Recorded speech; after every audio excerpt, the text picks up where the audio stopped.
Welcome anyone who is here with us today. I am August Norman, and I am interviewing author of novels and short stories, Trey Dowell.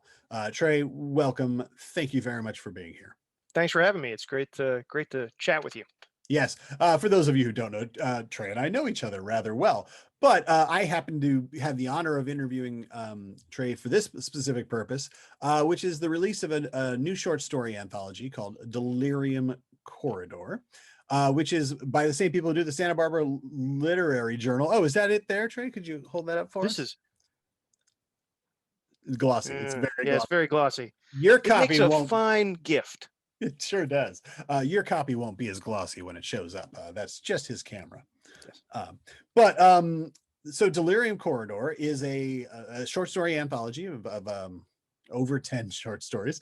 I don't have the number on hand. This is why I'm not a spokesman for them or anything. 14, 15? I don't know either. But they're all great. And the whole anthology has sort of a vibe of, say, a literary Twilight Zone or Black Mirror episode. So a mix of crime, of horror, of just way out there stuff, Yeah. and just a little bit of thrills and chills in all sorts of veins of that world. So, Trey, tell us first of all, how did you get involved in Delirium Corridor?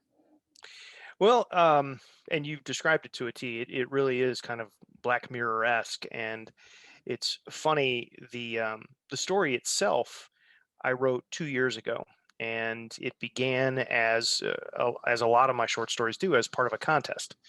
And in this case, it was, you know, I think I had 8 days to write a 2,500 word story, and it had to involve a terminal illness, and it had to have a character that was a programmer. And I know that sounds crazy, but short story contests really are a fertile ground to kind of kick you, get your creativity going. And so I love doing them. I do several a year. Um, Yeah, you certainly do. This short story is called Ruthless Efficiency. So obviously, yes. we're not going to spoil it here, other than to say you do a magnificent job of putting us in a real world situation with a wealthy person with a very efficient home with all of the latest bells and whistles. And then you sort of tell a moral tale, like a fable, if you will. Um, and obviously, anyone with a short story prompt may come to something like that, but you naturally do it.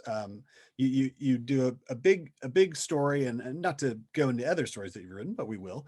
Um, but yeah, that really takes the reader on a bit of a soul searching twist occasionally. So, is that something you think about going in, or does that just come from the prompt? I do. Most of the time when I write a short story, and I don't know if this is the right way or just a way, but I usually start with the end and kind of the message I want to send to the reader, or the lesson I want to try and impart, or just the overall feeling that I want the reader to come away with the emotion. And once I have that, I kind of go backwards. And in this case, quite frankly, it's kind of a theme in a lot of my work. Um, you know, in our daily lives, we see very frequently that, you know, ruthless people, immoral people don't always get what's coming to them. It's that whole notion of fairness that's instilled upon us when we're little kids, and it's not until we grow up that we realize that it's all a load, and that awful people can get away with a lot. So in my fiction, I tend to make sure that the people who have it coming actually get it. And and mainly because I think that that's visceral for a reader. And it doesn't always work out that way. Sometimes you want to subvert expectations and really throw a wrench into a reader's expectations. But in this case, I wanted to write a story about, quite frankly, a rich douchebag and somebody that has a couple of secrets buried in his past, and those the fruits of those are now going to turn on him. And it's I don't think it's spoiling anything to say that his efficient home might be the cause of much anguish for the main character. So Yeah, that's where it came from. I think we could even say, without spoiling anything, the first line of Ruthless Efficiency is Steve Wiggins' first day as CEO was relatively quiet and uneventful, right up until his refrigerator tried to kill him. Yeah. Yep. So you're not hiding anything there. You know the reader's gonna go on a fun ride, with a fun tone, and this is something that's through a lot of your work. So not only do you sort of tackle, like you said, a bigger issue, taking care of a rich douchebag, but you do it in a fun way, Well, which thanks. yeah, yeah. I don't know if I have a question Appreciate that. other than I love it. Hey, you can ask me those questions all you want. Yeah. Well, what's it like being so great? Um, so again, so you had written this story originally as part of a contest, and how does that did that contest work?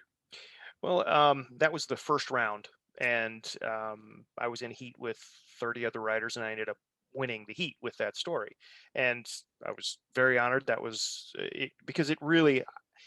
Sometimes when you write a short story, you kind of wonder whether or not people are going to get it. Ruthless Efficiency was an example of one where I finished, wrote the last sentence, kind of leaned back and thought, "Yeah, this is good. This is good stuff. I think that this will connect with judges," and it did. But even more so, and more importantly, as I started to shop it out to friends and writing group partners and things like that, everyone was like, "This is really cool." So I knew I had something with it. The problem was, where do you send something like this? Because it's not really science fiction, but it's dark. It's got some action. It's got some thriller-esque portions to it, and I just didn't know about.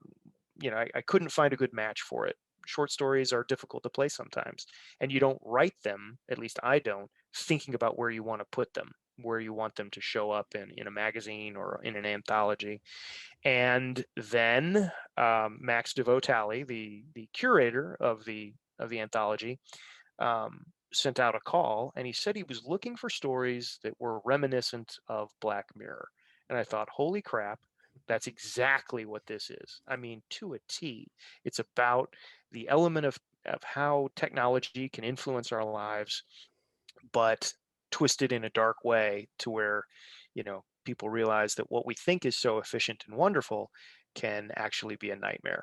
So, and and I sent it to him, and he, sent back an email very soon thereafter saying, "Yes, please." So I knew that I had something. So, and it's a great collection. I'm happy and thrilled to be in it. I've read several of the other stories, and one of them, by someone that you and I both know, was nominated for a pushcart prize, which, it's like the Academy Award of short story writing. So I say to her, congratulations, and I'm jealous as hell. As I'm sure others are jealous of you as well, Trey. Yeah. For those who don't know, last year Trey was nominated for a Derringer Award, which of course Yep. is a giant award in the crime fiction world for short Yeah. fiction, for your story Lucky. Hmm. Before that, you had a short story placed in Ellery Queen, a short story called Heat, which Yes. not only is it a magnificent story, but it also, of course, has the honor of making me cry when I read it out loud, as well as making my wife throw the copy of Ellery Queen across the room. Yeah. Um, Yeah. That was, hey, that's high praise for a writer. If you evoke that kind of emotion in a reader, provided they don't come to your house and want to, burn things, I think you're on the right track.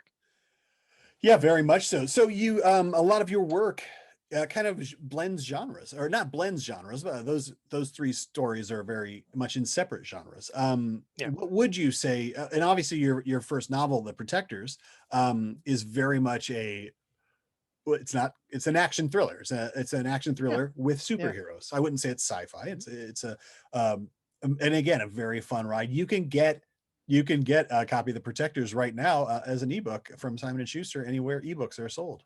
As That is correct. Yes. as well you should. And I can't promise you it'll be the best 4.99 you've ever spent, but it'll be in the top 10. You know, I would gladly buy you a coffee if we were in the same room, and to get a book for less money than that, just seems like the world's best deal. So It does. It it does. does. So do you have a sweet spot, as far as genre, or is it just you like to play in all of them? I do like to play with them, and try and explore a lot of different genres. Mainly because I think it helps me grow as a writer. I think it makes me better. Um, I think that if you just focus on one genre, you start to repeat yourself. You start to get caught in a rut. And man, I tell you what, again, that's where contests help because they don't give you an option. It's I like to the analogy I like to use is that, if you just wait to be inspired, if you wait for inspiration, um, there are many, many, many times that inspiration does not talk back. It does not say anything to you. But if you enter a contest and you pay money, there comes a point where if you put a stopwatch and a baseball bat to inspiration's head, they will talk. It does talk to you eventually. And that pressure of getting something done, and quite frankly, being assigned a genre that you're not familiar with. I mean, very recently, I got political satire as a Mm. genre that I had to write a story in. Terrified me. When by the time I was done, I was thrilled and thought, this is one of the best things I've written. So, uh, exploring different genres and pushing yourself into different areas and really making you think about how you approach storytelling, I think it can only be a good thing. So yes, I guess my sweet spot would be action thrillers, something that gets the blood moving. But I like to think, I can branch out and do comedy every once in a while. But the only thing I've never done, other than as a subplot in a novel, is romance, like pure out and out romance. There are many writers that do it a lot better than I do. So that kind of terrifies me a little bit. Well, we'll give you a prompt, and we'll just see how you do. Uh, Trust me, I'm trying to think of the craziest prompts I've ever gotten. I think one was, it had to be a fantasy story. It had to involve a lifeguard, and the topic had to be social media. So you think about how you incorporate social media into a fantasy with, swords and sorcery. eh, You know, you're a better writer than I am. well, you heard it here, folks. It wasn't Oh, an admission. that's It not what you wasn't an meant. That's not admission. what you're saying. I see. Okay, yeah. That's my bad. I was just, in my It's the fantasy. feedback. Yeah. Yeah, I was in my fantasy world. Do you have a preference between? Obviously, lately you've worked a great deal in short story. I know that you also have recently become a father, so maybe that's a Yes. scheduling thing. But do you have a preference between the short story and the novel? I I tell you, because I've written a full novel, the feeling of accomplishment after writing a novel is just like nothing else, and you know it. I mean, you felt it as well, I am sure. When you type "the end" at the end of 85, 100,000 words, it is amazing. The problem is that takes a long time and a lot of effort. And when you do have an infant, a toddler, someone running around, the blocks of time necessary for me to do it are just draining. And for anyone who says, "Oh, well, you chose to be a father," I shouldn't have chose it at age 50. That that has a special kind of energy requirement that, oh my God. So yeah, I love my boy. He is awesome, but he does not make writing easy. A short story, on the other hand, can be done in a week, 4 or 5 days. You can do kind of an all-out sprint and finish something and have something. You don't have to wait a year and a half to have a completed product. So right now in my life, I would say that short stories are a better use of my writing time, I guess, is how I would quantify it. For those who say didn't go through an MFA program and aren't used to the world of short stories, do you have any advice for authors starting out who would want to submit either to contests or to anthologies such as Delirium Corridor or the Santa Barbara Literary Journal? Right. And you have any advice for authors in that position? Well, and really the advice would almost be the same for both short story writers and novel writers, because I think that um, when you are writing a novel, at least in my case, and I'd be interested to hear your view on it too. I treat chapters like short stories in a lot of ways. I want a chapter to take somebody from a beginning and a middle and an end and really have the reader on the edge when they have to turn the page to the next chapter. So I don't view them as exclusive, kind of, totally separate. Um, but I do think that short stories, like novels, the best way to get started, the first advice I always give everyone are you need two things, and that is you need to read a lot and you need to write a lot. And you would be shocked. Well, you wouldn't be, but I think Yeah. normal people would be, at how many people are really good at one or the other. There are a lot of people that want to write that are voracious readers, and they struggle to get anything actually down. And they think that they need to constantly just, well, I'm going to read more. I want to see more examples of the craft, et cetera, et cetera. And they don't write enough. And then you have the flip side, and those are the people that just have a fire hose and they just spray their writing. And these are the people that can do NaNoWriMo and go through 60,000 words in 3 weeks. And God love them, because I can't do that. But if you do that in a vacuum and you don't branch out and read other people's work, um, again, you kind of get in a rut and your stuff all sounds the same after a while. You just need to you need to have that diverse experience in reading and writing, I think, to really, grow as a writer and be successful as a writer. Um, but I would say my advice beyond that very simple stuff is, um, because studying the craft is number one. But after that, going back to it, think about where you want your reader to be at the end of the story you're telling. Focus on that emotion and kind of build backward from that. And I think that when you do that, it's harder than it is just starting with your first thought and writing chronologically. But if you just get an idea where you want that reader to be, how you want them to feel, and then build backward from that to a solid beginning, I think you're ahead of the vast majority of people who write stories. And that's my best advice for how to write short stories. But of course, it's harder right now for authors, writers, or authors to obviously get together. This is being recorded in 2021, and there's still a global pandemic.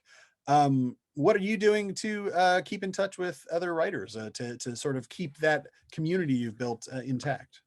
Yeah, and that's one thing that I frequently talk about to other people, is that it is so important as a writer to have that community, to have writers groups, to have friends, to have people to bounce ideas off of.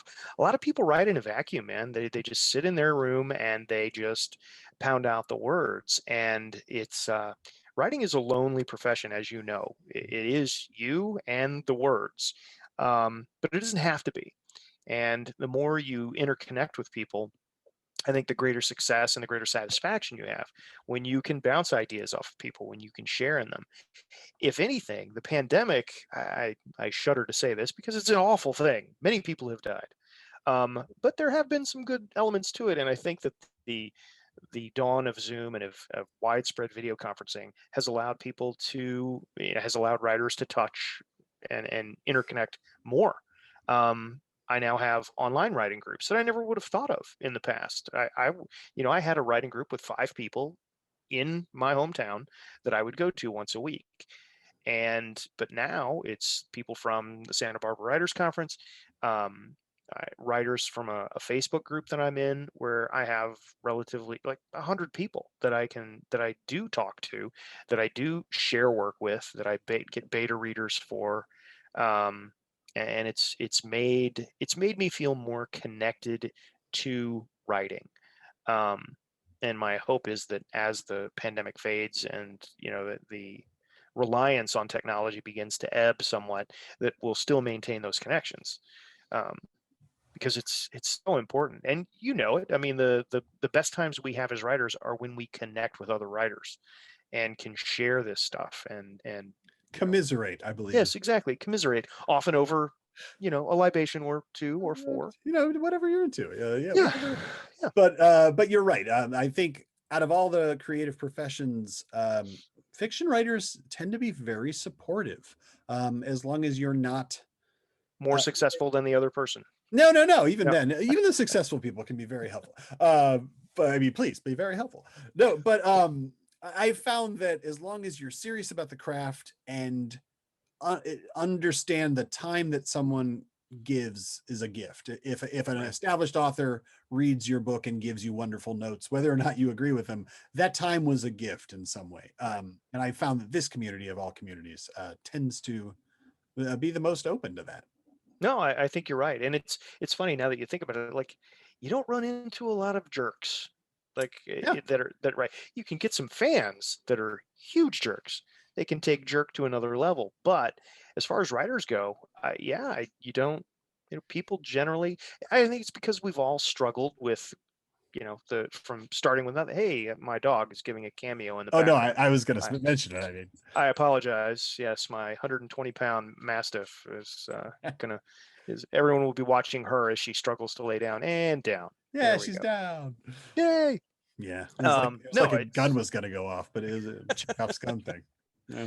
but no. So I agree that writers are really, really helpful, and we've all been at the beginning, and some of us have progressed a little farther than others, but they're always examples of where we want to go, and just being able to commiserate with those folks and just do some brain share. That's awesome. I love that. And that's why I miss writing conferences. I miss the Santa Barbara Writers Conference so much. Small plug, but it's a lovely Yeah. conference where we met. Yes. Incredible. Speaking of the future, Yeah. as far as your own creative work, can you tell us about anything you got coming down the pipeline? Or I have my first horror story is oh, coming out in an anthology called "It Calls from the Sea" by Erie River Publishing. That's coming out sometime in 2021. And believe it or not, just today, this within hours of this interview, I got an acceptance from a pro-paying sci-fi uh, zine called Abyss and Apex. And I was like, what? They lost my submission for 6 months. And I sent an email today asking, hey, did you want to reject me? And I immediately got an email back saying, I can't believe it. This got misplaced. We want it. So that'll be coming out sometime in 2021 as well. So I'm sure they wanted to reject you, but then they just couldn't. I'm sure, but then they just felt guilty. And it's Yeah, kind of yeah. like, well, we'll just throw the kid a bone. We'll give him something. So yeah, so that's Words coming to out. live by. Well, Yeah. that's Oh, amazing. and I Yes. have another story coming out in Ellery Queen as well. Oh, do you? When's that one come out? Yes. 2021 TBA. The year of Trey Dowell. If we wanted to Yes. find all of your latest news and events, where would we do that? Please go to the website, which is aptly treydowell.com. That's fairly easy, but just in case, it's TREYDOWELL.com. Yes, that's very good. If I had to Fantastic. spell yours, I would have a much harder time. August Norman? August Norman's not that hard. Yes, August Norman. Yeah, Yes, there's a reason some people have pen names.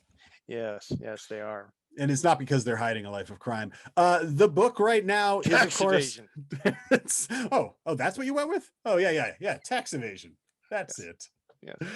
The book, of course, is Delirium Corridor. It is an anthology of short stories featuring Trey Dowell and many others, but you can get it now anywhere books are sold. It can be ordered. Of course, you can get it from your local indie bookstore. They would be love to order you a copy for Please safe do. Please do pickup right support now. those people. Thank you so much for your time and, of course, for tuning in.